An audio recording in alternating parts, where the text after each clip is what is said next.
15 years is an eternity for a car to remain in production, but that's what happened with the 5th generation Toyota 4Runner. Now, it was a solid off-roader, but let's face facts, its age was definitely showing. But that all ends with this, with the all-new 6th generation Toyota 4Runner. Before we get into this review, do us a favor, hit those like and subscribe buttons below to get all of our latest reviews. Even though this 4Runner is all new, it retains a lot of the character from previous 4Runners. The grille looks pretty similar to the last generation, double grille with kind of the grumpy cat lower, and it's boxy, broader shouldered probably, and overall it just seems more substantial than before. In terms of size, this new 4Runner is 5 inches longer nose to tail than the previous generation, with 2.4 inches of that in the wheelbase, which should open up the cabin just a little bit more for passengers.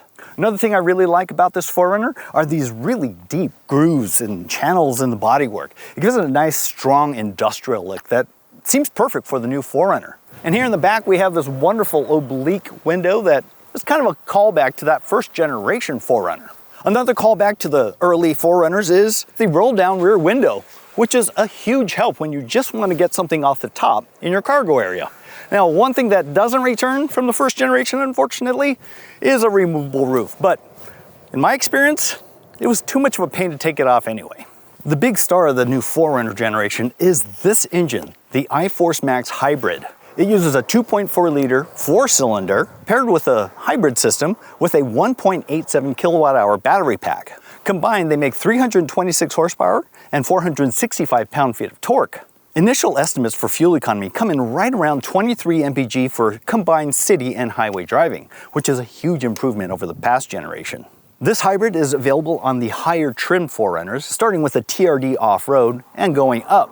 Now, there is a more affordable non-hybrid version that costs between $2,800 and $4,800 less than the hybrid. It's also standard on the lower trim models. That non-hybrid turns out 278 horsepower and 317 pound-feet of torque, which is more than the previous V6. That non-hybrid turns in between 21 and 22 mpg, depending on which trim level you go for.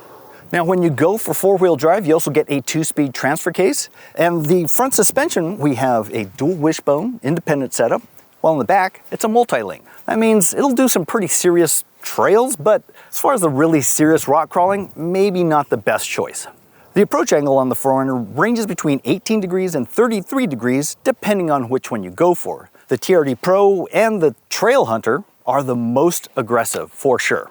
Departure angles come in right between 22 and 24 degrees, and ground clearance, standard is 8.1 inches, but if you go for the higher trimmed off-road models, 10.1 inches.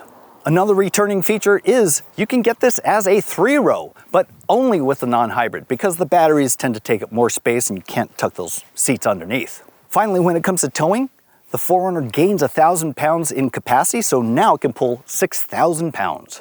This new 4Runner shares a lot in common with the Toyota Tacoma, which was also recently redesigned. As far as the dash goes, it's almost identical. But one thing I do like is this really neat, almost like granite texture on here. It gives it a lot more substance and seems appropriate for such a strong off-roader. This happens to be the top-of-the-line Trail Hunter, which costs almost 70 grand. So we're gonna get all the bells and whistles, so strap in. The standard infotainment screen is an 8-inch, but this is the 14-inch, which is available on all models. Apple CarPlay, Android Auto are both wireless, and as an option, you can get a wireless charging pad. In the hybrid models, the digital instrument panel is standard, but it's an option on the supporting ones. As a Toyota, you get all of the latest advanced safety features, so you get adaptive cruise control, frontal collision mitigation, blind spot, all of that good stuff. But they also have something called proactive driving assist, which I am definitely not a fan of.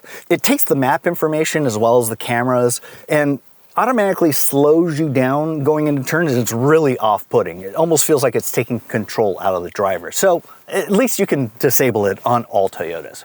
So let's talk about all these switches and buttons and knobs. One thing I really like is they have the climate controls as knobs and big beefy knobs. So if you're wearing thick gloves, you can still operate them. Plus, I like having knobs because you can just kind of no-look adjust. Down here on the center console, there's a lot going on. And you have this cool dial here, and I like that there's this little like lock on the side here in order to turn from 4 high to 4 low or rear wheel drive only. But there's almost like a sense of occasion by having it lock like that. it's just a little silly thing I like. You have a row of buttons down here for towing. So you have the tow assist, you have the camera view, you can lock your diff, you can also disconnect the stabilizer bar, which old 4Runners had as the KDSS system. This is just called the stabilizer bar disconnect, and it serves the same purpose. When you need more wheel articulation, it disconnects the stabilizer bar so you can really get some wild swings in the suspension. It's very cool, and really helpful that you don't have to get out of the car to unbolt something. Just behind them, we have some moderately sized cup holders and a moderately sized center armrest bin too. Materials quality is on the hard plasticky side, but that's because this is a utility vehicle. It's going to get beat up. Now, you do have some padded spots where it matters, but otherwise, it's kind of exactly what you want out of a solid 4Runner. Here on the left side of the steering wheel are a bunch of other buttons. Now you have the lights and those type of things. And one thing I also like is you can adjust the height of the headlights. So, you know, if you're in the trails and there aren't any cars in front of you, you can kind of have it shoot out a little further without blinding anyone. There are also 4 auxiliary switches, so whether you need a compressor or extra lights or whatever you can dream up, it's already there for you. Just to show that Toyota's paying attention to how their customers are using their vehicles, there's a nice little USB slot right there so you can plug in a trail camera and have it powered the whole time. When it comes to seat comfort, I can say I'm comfortable. There's good support and it should hold you in even when you're doing some pretty heavy duty off-roading. Of course, since this is built to kind of get out and about, you do have heated seats that are available as well as ventilated seats. Sadly, no massage. You also have plenty of spaces to stash your personal items. You have this big tray here cut away into the dashboard, another deep pocket here. You have some auxiliary baskets here in the door. And you also have this lower bin here that should take some of the medium-sized water flasks, but not the really huge ones. Here in the back seats, I have an adequate amount of space, but it's not what I consider generous. As you can see, there's a good amount of knee room, not a whole lot of leg room, and this front seat is set for me, and I'm 5'10". Headroom-wise, I have just a couple inches above, but 6-footers will probably run into some contact here, and that's especially true if you go with the sunroof, because it has this big kind of drop down here and then coves out over your head. Not ideal, but you can still fit back here. More importantly, though, you're elevated back here. You get a really nice stadium view of what's going on in front, so you can see the trail in front rather than just kind of seeing the dashboard. Here in this top trim, the materials quality is actually pretty nice back here. Plenty of soft touch materials. Right down here in the center console, we have 2 USB-C outlets as well as a household power outlet. Right next to me here, we got a drop down armrest with 2 cup holders. And overall, yeah, it's pleasant back here, but like I said, it's not quite as spacious as you might think. For those of you curious about third row space, well, there is none. It's really, really tight back here, and I'm essentially doing a nature squat back here, so use it in a pinch, and honestly, even small kids might have a problem back here. Here in the iForce Max Hybrid, we have 42.6 cubic feet of cargo space. If you go with the non-hybrid, that expands slightly to 44.8. Helping matters is another household power outlet right here, and well, in this hybrid, it's not so much of a help, it's more of a hindrance, but you have this large kind of lifted platform where the batteries are. You won't get that in the non-hybrid. Plus, if you go for the third row option, you'll have the seats that'll tuck deep down in there too. A power liftgate is available, as is hands-free operation. Now, if that's not enough cargo space for you, you also have the sturdy roof rack. It can hold up to 800 pounds as a static load, or about 175 pounds when you're moving.